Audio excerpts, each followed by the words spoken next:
so we go into the word, and as we promised about 2 weeks ago, that we persuaded to share a second part. And this is going to be much better and clearer on the message that was shared about 4-5 weeks ago. And so we share today on whatever it takes. And this is a part 2 of this message. Whatever it takes.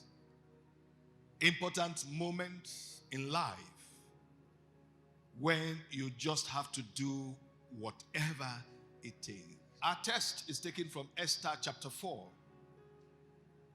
verse 1 to 17. When it comes to doing whatever it takes to achieve some critical goal, one of the major strategies that is applied to date is the strategy of external motivation. When we say external motivation, that has to do with, you use the word external because it's not coming from within the person that is being motivated. So when you want to get people to do whatever it takes, one of the most effective keys is the key of motivation.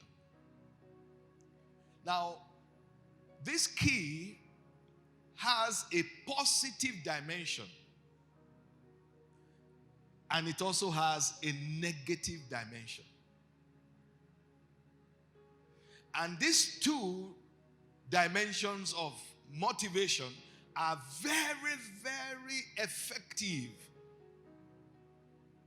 Sometimes it is the negative kind of motivation that is going to move that man or woman to do the needful.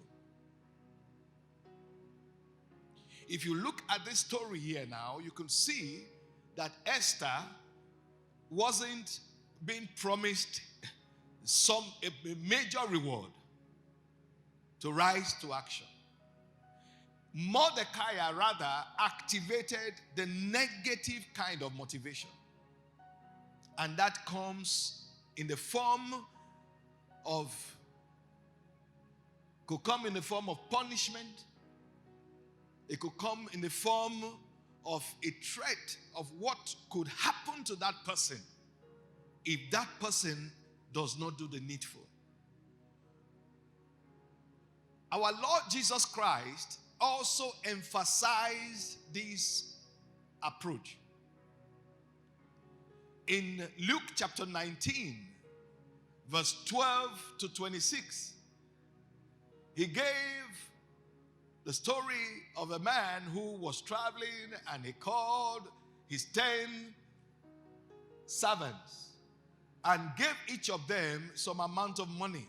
The same amount of money gave each one of them, and told them to invest until he comes back. And when he eventually came back, the first servant showed up and said, "Sir, with the money you gave me, I have made times 10. And he was so impressed. And he said, "I reward you." Take note of the word reward. "I reward you by making you governor of 10 cities. Then the next servant came forward and said, "I have also multiplied the investment capital that you give me, and have raised it times 5. And he said, "Wow, that is impressive. I will also reward you by making you governor over 5 cities." You could see also that the magnitude of the reward was commensurate with the magnitude of their productivity. And so the third servant came up and said, "Master, well, I knew the kind of person you were, and you are a hard man, and you reap where you don't sow. And as such, I just simply took your money and I kept it somewhere because I don't want your problem.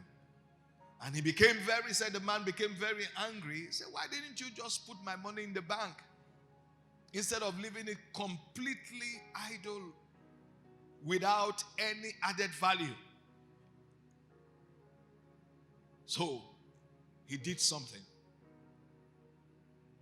He said, he told his other servants, the people that were there, I said, take that which was given to him and give it to the man who was most productive.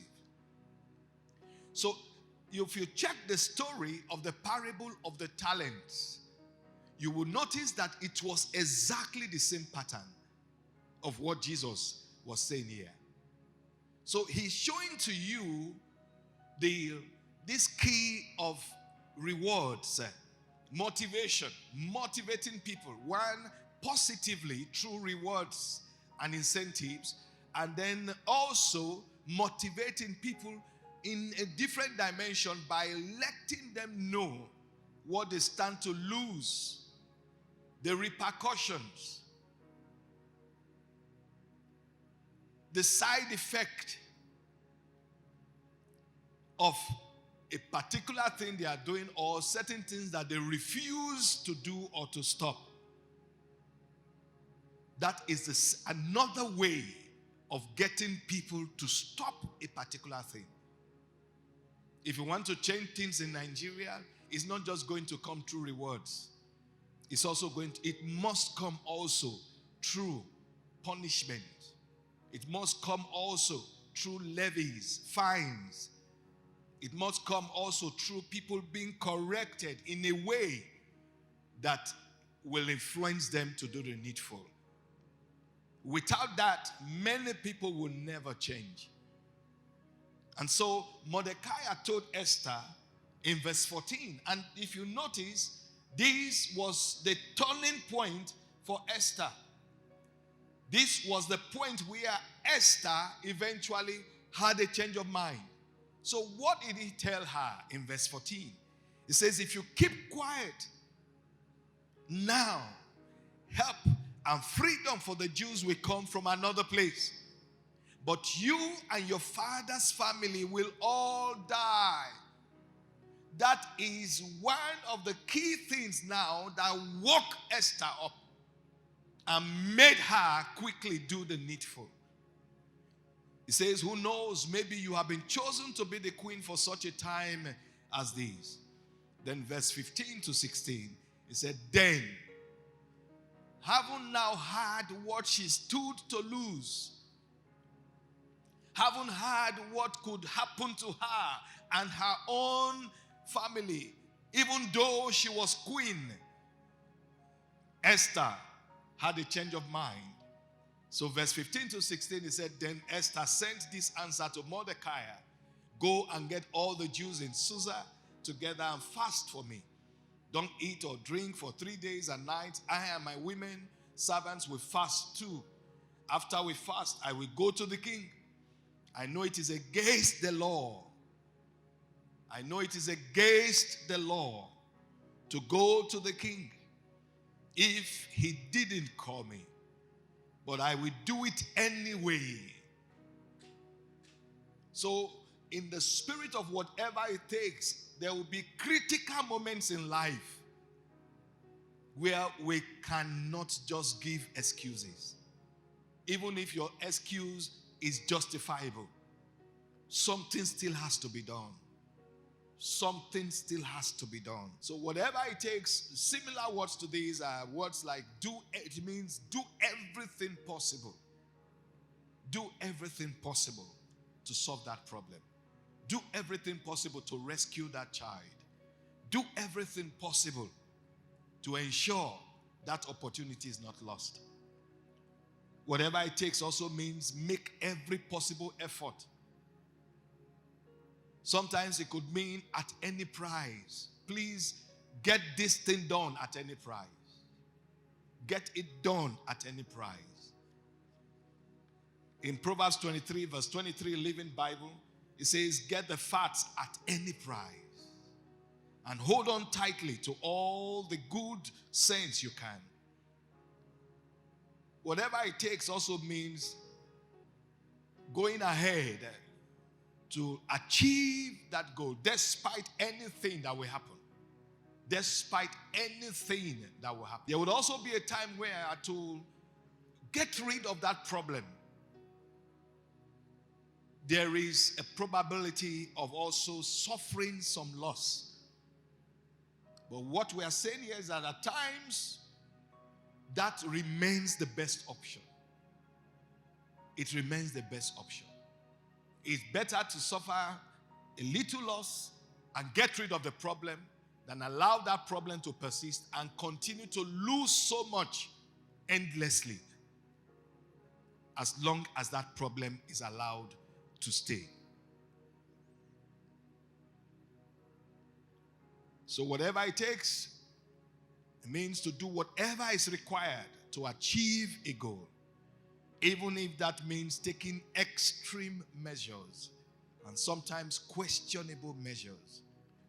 But let's take note, this message is not encouraging you to commit sin in order to achieve a goal. It's not encouraging you to compromise in order to solve a problem. Look at it from so many other perspectives. For instance, we need to rescue someone right now. So use that kind of scenario to analyze and appreciate this message. So when an instruction comes, do whatever it takes to rescue that child, rescue that person. Many ideas will come to your mind of what could be done to achieve it. So that will give you a better understanding of the direction of this message. No one is calling you to compromise. No one is calling you into sin in order to achieve any particular goal. So it's about using every possible approach. No matter the obstacle, no matter the difficulty, no matter the price, the cost, no matter the risk that may be involved, the pain, inconvenience, or opposition that may be involved. And you know, when you set out, at any time you may have to use this approach. One thing must first be settled. The goal must be clear. There must be a very specific goal that you want to address or achieve for adopting this kind of mindset in pursuing the solution. And when it comes to getting the job done, it means that you are willing to go the extra mile to get that thing done, especially within a deadline. It also means then that whoever is going with this mentality or mindset must be a person of resolve, a person that is determined, and a person of strong conviction, because that conviction that will keep you still pressing on, irrespective of what negative things that may happen in the process. So whatever it takes is an attitude. It's a mindset. And when people embrace this attitude, they are ready to do anything to achieve certain goals. For one, it could be to overcome a serious crisis. To overcome a serious crisis. So there are things you can do, you will need to do successfully. You will need to do in the mindset of the word of getting something accomplished with this whatever it takes attitude. And we mentioned 7 of them in the first part. We just give the key point there. 1, you must have a strong personal resolve to address the goal. Number 2, don't wait for perfect conditions. Don't wait for perfect conditions. Ecclesiastes 11:4, Living Bible, if you wait for perfect conditions, you will never get anything done. And that was the mistake that Esther was almost going to make. She initially gave excuses. It is not yet time. That implies that she was waiting for a perfect condition, which would have been too late. The king had not sent for her for 30 days, and there was no guarantee as to the next time he was actually going to send for her. Number 3, you must be willing to do whatever it takes to achieve it. You must put away pride and ego. You must put away fear and take a big risk if necessary. In this same attitude, you must go the extra mile to tolerate people, even if you are not that kind of person. You must go the extra mile to adapt with people, please certain people. That's the mindset of whatever it takes. You must be ready to work very hard, work overtime, work at odd hours, work on public holidays if you are to get that goal achieved. And number 4, you must go about it with a sense of urgency. You must go about it with a sense of urgency. You must pursue the goal with a sense of urgency and ensure timely implementation of whatever needs to be done. Number 5 is focus. Focus. You must give it optimum focus, optimum concentration, optimum attention. And number 6, you must be consistent and persistent. You must be consistent and persistent. Number 7, you must prayerfully ask God for the grace to do whatever it takes. You must prayerfully ask God for the grace to do whatever it takes. So, in closing, we highlight just one major approach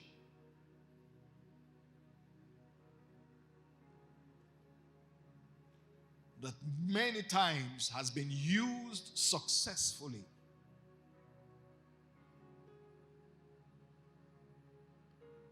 to move people to get things done with this mindset. If, for instance, you are given a deadline to do whatever it takes to get something done, what are the effective ways to go about it? One of the approaches that will be used is the approach of offering incentives and rewards. Offering attractive incentives and rewards. The moment you offer attractive incentives, attractive rewards, you instantly bring in so many people who will take that same goal with a deeper sense of personal commitment and drive.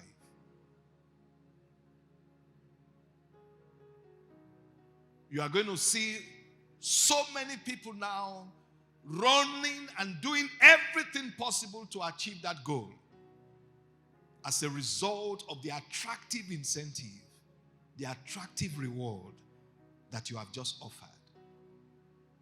And that is why you see that for a wanted man, sometimes if they've done all they can and still cannot have a breakthrough, and the issue is really burning, they would sometimes bring in this key of attractive rewards.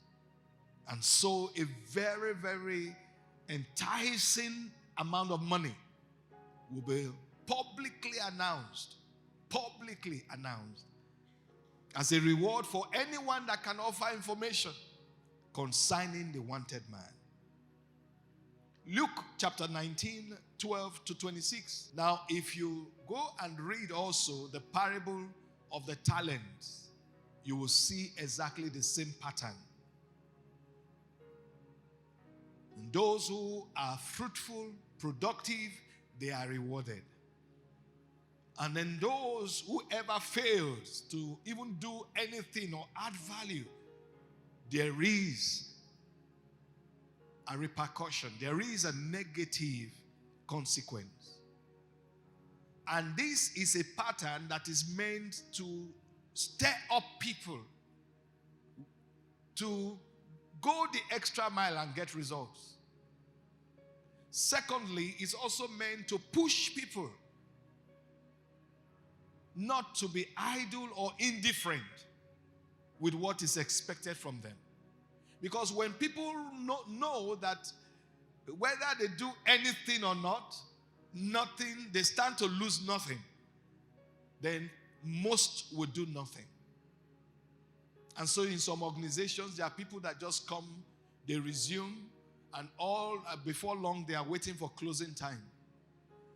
And they put in no genuine effort to achieve the burning desires of that organization. But they are so confident that at the end of the month, they must be paid. At the end of the month, they must be paid. They are indifferent to the targets of the organization, but they are confident that they will lose nothing at the end of each month. So wherever that happens and it continues, you won't get the best in terms of productivity. So these two keys are important. Not only the positive key of rewarding people, there must also be something to lose. This is what will shake up a lot of people as well. To shake up a lot of people. When people stand to lose nothing, and they are occupying the space for productivity in an environment, they will be hindering the potentials for results at critical times. So when you want to get results, when it comes to a point of whatever it takes, and one of the things they are also doing is that if there is a wanted man, another way to it, you can offer reward. Anyone with information on this man, you will get this amount of money. And the amount, the reward, the value of the reward must be greater than the effort. The value of the reward must be greater than the effort to achieve that thing. You can't go and put one small amount of money. Put some very, very attractive sum of money and people will take it like a contract. They will use their own money to get the intelligence information that will reveal wherever that person is. Another thing that they will also do is that they will make a threat that if we find out that this wanted person was hiding in your compound, hiding in your house, that house will be pulled down. And so all landlords will be informed. Please do a proper check as to who is living in your house. There are these wanted persons. Their photographs are available online. If any one of them is hiding in your house, the day we catch up with them, that house will be pulled down. If you also use this approach, you are going to see criminals suddenly relocating from their hiding point. They will quickly relocate from their hiding because they know that someone in that compound is going to expose them to the security agencies. So we're closing with this for now. So someday we'll be able to look at this key of motivating people. But we've been able to give you an idea of this very, very powerful key that even Jesus repeatedly made reference to. That one of the ways you can motivate people to do whatever it takes and get a particular problem solved, a particular goal achieved, is by offering attractive incentives, offering attractive rewards, and then also by coming up with some corrective measures, some punitive measures for those on the other side, for those who may be indifferent to the goal that is being earnestly pursued at such a time as this. I pray for everyone here today that in any way that this message applies to you at a time like this, I pray that today the Spirit of the Lord will begin to move on your behalf, stirring up your own heart, stirring up the hearts of some key people that need to rise and do certain things urgently in order for certain issues to be resolved permanently or in order for certain goals to be achieved.